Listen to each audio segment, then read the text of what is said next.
Hai, masih bersama saya, Mr. Z bicara. Tentu saja bicara tentang kebenaran, berdasarkan fakta, data, dan realita. Teman-teman, kita saat ini di segmen analisa. Terkait dengan masalah gugatan cerai Mbak Imbong kepada Paula Verhoeven yang terjadi pada tanggal 8 Oktober 2024. Ya, yang mana saat itu ada konferensi pers. Nah, konferensi pers inilah yang banyak mendapatkan sorotan. Mengapa? Teman-teman, sebelumnya Mbak Imbong pernah menyampaikan bahwa pada April 2024, Oktober ke April ya, 2024 pada bulan Oktober gugat cerai. April sebenarnya Mbak Imbong sudah melakukan talak kepada Paula Verhoeven atas dugaan adanya perselingkuhan. Ketika perjalanan itu teman-teman, adanya curhatan Mbak Imbong kepada sahabat-sahabatnya, curhatan Paula Verhoeven kepada sang konsultan hukum. Nah, inilah yang menimbulkan pada akhirnya Mbak Imbong menggugat cerai istrinya yang didampingi oleh pengacara Fahmi Bahmid. Mulanya adalah konferensi pers. Jadi dari konferensi pers itu sudah nampak terlihat ya bahwa Mbak Imbong ya mengungkapkan semua yang menjadi keluh kesahnya. Ya, saat itu didampingi oleh Fahmi Bahmid dan mengungkapkan semua yang terungkap. Nah, itulah yang disoroti menjadi sebagai seorang suami yang membuka aib. Dari situ sebenarnya. Nah, tahapan-tahapan pernyataan dalam konferensi pers tersebut ada pengkhianatan, ada ketidakjujuran, kemudian ada terkait dengan meminta hak asuh anak, kemudian tidak menyertakan gugatan tentang harta gonogini. Disinilah semua yang awal mulanya menjadi sebuah perdebatan di media sosial. Teman-teman ketahui ya bahwa setelah gugatan cerai muncul begitu banyak beredar di berbagai media sosial. Pertengkaran antara keduanya, isu rujuk antara keduanya, ditambah dengan bumbu-bumbu oleh sang pengacara Fahmi Bahmid. Fahmi Bahmid secara frontal ya menyampaikan di berbagai media terkait dengan isu rumah tangga ini. Disinilah sebenarnya mulai perang media. Seandainya saja Fahmi Bahmid ini dicegah oleh Mbak Imbong, mungkin tidak seperti ini jadinya. Ya mulai ya, saya bilang ini mulai dari pagar makan tanaman, mulai dari adanya di tempat eksklusif, padahal di rumahnya sendiri. Kemudian berduaan di tempat eksklusif sampai jam 4 subuh dan sebagainya. Oke, itu semua yakin dan percaya atas informasi yang diberikan oleh Mbak Imbong. Dan Fahmi Bahmid tidak mengemas sedemikian rupa, namun langsung ya menyebarkan di berbagai media dengan cara konferensi pers. Itulah penyebab sebenarnya yang terjadi kegaduhan ini. Dari awal gugatan cerai hingga pada putusan terus disuarakan terkait dengan kebencian, rasa ingin merendahkan, rasa ingin menjatuhkan terhadap istrinya, yaitu Paula Verhoeven. sidang yang begitu kontroversi, kasus perceraian, kasus gugatan cerai dengan bukti-bukti yang begitu banyak, itu juga atas inisiatif dan ide daripada sang pengacara Fahmi Bahmid, sehingga begitu banyak menimbulkan perdebatan di berbagai media sosial. Bahkan ada ide untuk sidang setempat, sidang meninjau lokasi, yang saya lihat tidak ada faedahnya sama sekali dalam mengambil keputusan. Tidak ada manfaat dalam mengambil keputusan, karena bukan sidang gugatan yang berkaitan dengan harta gonogini, namun ada usulan terkait dengan sidang lokasi setempat. Ini bahkan tidak ada manfaatnya, sama sekali tidak ada manfaatnya, hanya untuk publikasi terhadap media, ya kan? Nah, di dalam pernyataannya setelah selesai sidang setempat pun upaya menggiring opini terus dilakukan, ya, dengan kalimat-kalimat yang tentu saja menjatuhkan harkat dan martabat Paula Verhoeven. Sebutlah kata-kata seperti ini. Anaknya saja tidak mau, apalagi istrinya, apalagi suaminya, sudah pasti menceraikan. Itu tidak perlu diucapkan sebenarnya. Tetapi ya namanya Fahmi Bahmid, ya merasa diri sebagai pengacaranya Baim Wong. Itulah yang diungkapkan. Bahkan tidak pernah sekalipun Baim Wong untuk mencegah pernyataan-pernyataan Fahmi Bahmid yang selalu mengundang kontroversi. Oke teman-teman, dari sini kita melihat bahwa ada upaya ketika Baim Wong, ya tentu saja dalam permasalahan ini mendapatkan pembelaan di media, ya, pembelaan di media oleh Fahmi Bahmid dan juga sahabat-sahabat Baim Wong. Semuanya bersuara di berbagai media.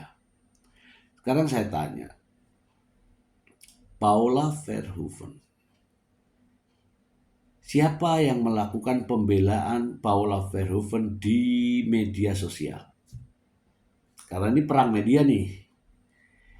Perang media. Hanya Paula Verhoeven sendiri. Tidak ada sahabat Paula yang berani melontarkan kalimat-kalimat. Tidak ada. Bahkan nyaris, ya, Paula Verhoeven sendirian berjuang untuk membela dirinya. Ya, kalau di persidangan tentu ada Alfon Kurnia Palma. Tetapi di perang media, nyaris Paula Verhoeven sendirian. Caranya bagaimana? Ya caranya Paula yaitu mengunggah apa yang ingin dia unggah. Ya kan? Mau menyinggung orang lain atau tidak, Paula mengunggahnya sebagai bentuk pembelaan diri. Namun apa yang terjadi? Pastilah dibalas dengan unggahan juga oleh Baim Wong yang menimbulkan begitu banyak perhatian publik. Seandainya Baim Wong tidak merespon, ya, mungkin tidak seramai ini, mungkin tidak mengguncang, ya, media sosial. Masalahnya adalah ketika ada balasan, dari unggahan dibalas unggahan, dari pernyataan dibalas pernyataan, inilah yang menimbulkan begitu banyak persoalan. Teman-teman, ya, muncul video percakapan lama sebenarnya, bukan baru, lama. Namun ternyata ini juga sudah dipersiapkan oleh Baim Wong. Paula apakah mempersiapkannya? Tidak. ya Paula tidak memiliki persiapan-persiapan terkait dengan balas-membalas di media yang sifatnya hanya spontan. Namun yang lebih lucu lagi teman-teman, ternyata dalam gugatan itu selain yang kita tahu ya, adanya perselingkuhan, kemudian menuntut hak asuh anak, ternyata di dalam gugatan itu dimasukkan yaitu adanya bukti pemeriksaan medis yang konon katanya diinformasikan bahwa Paula Verhoeven pernah mengidap penyakit HIV dan dijadikan masalah dalam persidangan. Padahal itu secara kontekstual tidak masuk dalam gugatan di awal, yaitu tuduhan perselingkuhan dan hak asuh anak. Tudingan perselingkuhan menurut saya ya memang sulit untuk dibuktikan. Karena perselingkuhan yang dimaksud dalam bahasa hukum adalah adanya kegiatan persetubuhan antara laki-laki dan perempuan yang bukan pasangan yang sah, atau adanya aktivitas-aktivitas seksual lainnya. Namun pengertian dalam bahasa agama ya, ketika dalam kasus perdata perceraian ini ternyata dimaknai lain oleh hakim, sehingga ada putusan yang mengatakan bahwa Paula Verhoeven terbukti adanya pihak ketiga dan dinyatakan sebagai sesuatu yang sangat luar biasa. Ya tentu saja tidak elok kalau dibahas di sini. Namun hal ini sudah tersebar di berbagai media. Dan itulah yang membuat Paula Verhoeven keberatan sehingga melaporkan hal ini ke Komisi Yudisial dan juga ke Badan Pengawas Mahkamah Agung. Dan kemudian ramailah Paula Verhoeven tampil di berbagai podcast dan membuat pernyataan-pernyataan. Ya tentu saja pernyataan-pernyataan Paula Verhoeven ini adalah salah satunya adalah untuk membela diri, untuk menjaga nama baiknya. Namun lagi-lagi pernyataan ini dibalas dengan unggahan-unggahan. Nah, terakhir banyak beredar unggahan-unggahan yang tentu saja mengagetkan kita semua. Namun sebenarnya apa maksud dan tujuan daripada unggahan ini teman-teman? Saya jadi melihatnya seperti ada sesuatu yang diinginkan. Mari kita lihat unggahan daripada, ya kalau saya menebak ini adalah unggahan daripada Pak Ipo. Berikut ini. Aku udah gak mau membahas itu. Jadi pas aku berdoa sama Allah, pas aku umroh, aku udah gak mau ngebahas NPD. Ya, aku nanya bahas apa Niko sama kamu mengenai NPD. Ya aku gak ingat, jadi kita ngebahas NPD. Kalau misalnya kita kamu Google, bilang aku itu NPD. Aku, iya. Aku NPD. Iya. Salah satu sifat NPD atau gak ciri khas, dia gak ada empati. Dan aku gak bilang aku NPD atau enggak. Dan aku juga gak mau pusingin.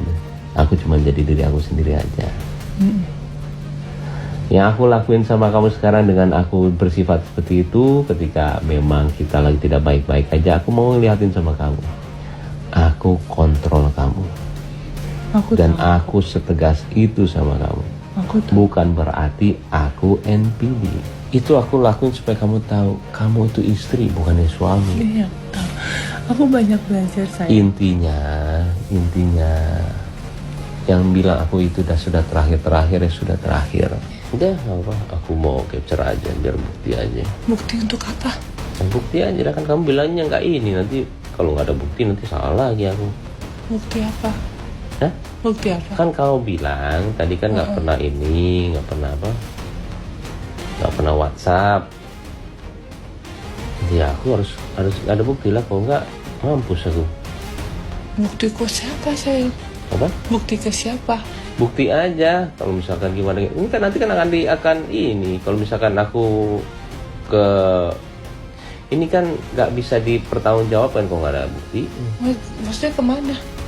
Ke siapapun. Kalau misalkan bapak kamu nanya kalau terjadi apa-apa Ya ampun sayang, aku nggak. tunggu dulu orang Aku ini. nggak kenapa lah. Iya makanya aku nanya sama kamu ngapain bohong. Aku minta maaf, maksudnya nggak perlu kayak gitu-gitu lah sayang. Enggak. Tiap hari telepon dia. Ya Udah. udah dong sayang. Kenapa Iya, kamu aku jadi minta- takut tuh nggak ada Bukan apa-apa? takut, maksudnya kayak aku Kenapa jadi takut? Nggak ada bukan apa-apa. nggak ada apa-apa, tapi maksudnya buat bukti. Aku nggak mau buat bukti apa kayak gitu ke orang-orang. Jangan Maksudnya takut kalau nggak ada apa-apa. bukan gitu, kita selesaiin di sini aja, nggak perlu Ya kayak ini semua mau orang. diselesai- Nggak enggak, usah emang nggak mau semua tahu, orang. gitu. Kalau misalkan Baim bener nggak yang diiniin, loh saya ada buktinya Pak. Tuh, kayak gitu. Saya tidak tahu siapa yang mengunggahnya, tapi kalau saya mendengarkan suara dari kedua objek tadi, yaitu antara Baim Wong dan Paula Verhoeven, dan yang merekam adalah Baim Wong. Tujuannya apa? Saya tidak tahu. Kapan direkam? Saya juga tidak tahu. Yang jelas ini adalah niat daripada Baim Wong sendiri untuk merekam pembicaraan itu sebagai senjata. Padahal sebagai seorang suami tentu saja tidak wajar ketika perbincangan dengan istrinya dijadikan sebagai senjata. Ini luar biasa. Teman-teman, tahukah Anda bahwa Indonesia ini memiliki yang namanya Undang-Undang Perlindungan Data Pribadi dan juga Undang-Undang Keterbukaan Publik, ya. Undang-Undang Kebebasan Keterbukaan Publik. Saya membaca itu, dan dalam pasal 4 Undang-Undang Nomor 27 Tahun 2022 tentang perlindungan data pribadi, melihat pada ayat 1, jadi pasal 4 ayat 1, data pribadi seseorang yang bersifat spesifik wajib dilindungi. Pada ayat 2-nya, data spesifik tersebut diantaranya adalah data tentang kesehatan, data tentang biometrik, data tentang genetika. Lalu bagaimana apa yang dilakukan oleh pihak Baim Wong melalui pengacaranya yang selalu menyampaikan adanya kesehatan Paula Verhoeven. Bahkan menyampaikan dalam draft gugatan data spesifik seseorang yang bersifat pribadi, termasuk diantaranya adalah data kesehatan, itu melanggar Undang-Undang Nomor 27 Tahun 2022 yang tentu saja di sana ada ancaman sanksi pidananya. Silakan Anda membuka pasal 67 dan seterusnya. Disitulah perlindungan terhadap data pribadi, termasuk data spesifik, yaitu data kesehatan dan biometrik. Selain itu, teman-teman, ada yang namanya Undang-Undang Keterbukaan, Kebebasan Publik, ya. Saya melihatnya begini. Keduanya ini adalah public figure. Yang dimaksud dengan public figure ini adalah orang yang begitu banyak dikenal oleh masyarakat, itu satu. Yang kedua adalah tingkah laku perbuatannya dijadikan sebagai contoh, panutan, dan suri tauladan. Itulah yang namanya public figure. Nah, apa yang dilakukan oleh Mbak Imbong dengan membuka aib, membuka apapun itu, membuka aib, menyebarluaskan berbagai rahasia-rahasia rumah tangga. Apakah itu termasuk haknya? Saya kira tidak. Justru haknya ada di Paula Verhoeven terkait dengan melindungi data diri, melindungi informasi terkait dengan pribadinya agar tidak bisa diakses oleh orang lain tanpa persetujuan dari yang bersangkutan. Masalahnya sekarang sudah tersebar di berbagai media terkait dengan apa-apa yang terjadi pada diri Paula Verhoeven. Tentu saja ini juga pidana ya teman-teman, pidana, dan bisa saja karena ini melalui elektronik, bisa saja melalui undang-undang ITE. Adanya pencemaran dan penghinaan, ya pencemaran nama baik dan penghinaan terhadap seseorang melalui media, yaitu pasal 27 ayat 3. Silakan teman-teman menuju ke sana, saya tidak sedang menggurui, tetapi analisa ini tentu saja mungkin ya sang pengacara Paula Verhoeven juga bisa menempuh jalur hukum yang lain terhadap orang-orang yang menyebarkan fitnah, pencemaran nama baik, dan penghinaan. Dan teman-teman, apa yang dilakukan oleh Paula saat ini adalah untuk melindungi dirinya, untuk melindungi anak-anaknya. Ya, singkat kata, Paula juga ingin nama baiknya dipulihkan. Coba sekarang, saya bertanya, apa kira-kira tujuannya? Tujuannya, kalau Mbak Imbong nih ya, kalau Mbak Imbong ini tujuannya, ini saya tebakan saya ya, biar Paula Verhoeven jatuh, terpuruk, kemudian tidak ada yang mau sama Paula. Ya, kalau dengan kalimat-kalimat yang beredar, tentu saja itu akan menjatuhkan Paula Verhoeven dan orang-orang yang tadinya menunggu nih, menunggu Paula Verhoeven janda kemudian akan diambil menjadi atau akan dipersunting menjadi istrinya oleh mereka-mereka ya, para pria-pria di luar sana. Jadi urung nih, ini kerugian bagi Paula ini. Mungkin saja Mbak Imbong tidak mau kalau Paula Verhoeven nikah lagi sama pria lain. Atau mungkin ya bisa saja saya katakan ada perjanjian dengan siapa entah, saya tidak tahu. Pokoknya jatuhkan Paula, baru terlihat bahwa kamu jantan, mungkin. Atau kalau sang pengacara mungkin tujuannya selain memenangkan gugatan ini karena pengacaranya Mbak Imbong ya, mungkin juga ada pesanan bahwa Paula Verhoeven harus jatuh sejatuh-jatuhnya. Sehingga kita melihat dari tayangan-tayangan di berbagai media, pernyataannya sudah dipastikan akan menjatuhkan Paula Verhoeven dan akan menjunjung tinggi Mbak Imbong setinggi langit. Seolah-olah Mbak Imbong adalah pria sejati, pria yang baik, pria yang pokoknya wow semua deh. Dan sebagai suami yang tidak pernah ada noda kalau saya melihatnya dari bahasa sang pengacara. Namun sebaliknya, terhadap Paula Verhoeven adalah istri yang pokoknya jatuh banget. Tujuannya ya mungkin saja ada pesanan-pesanan daripada orang lain. Itu bisa saja terjadi. Ini sampai masif loh di berbagai media, sampai di persidangan, sampai sekarang ini.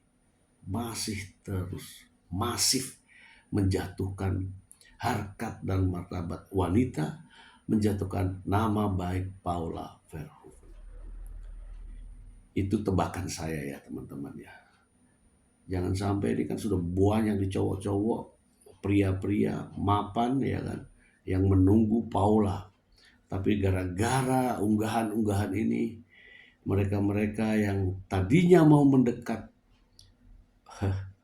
mengurungkan diri, mengurungkan niatnya. Ya bisa saja terjadi. Itu teman-teman segmen analisa saya. Semoga bermanfaat. Terima kasih.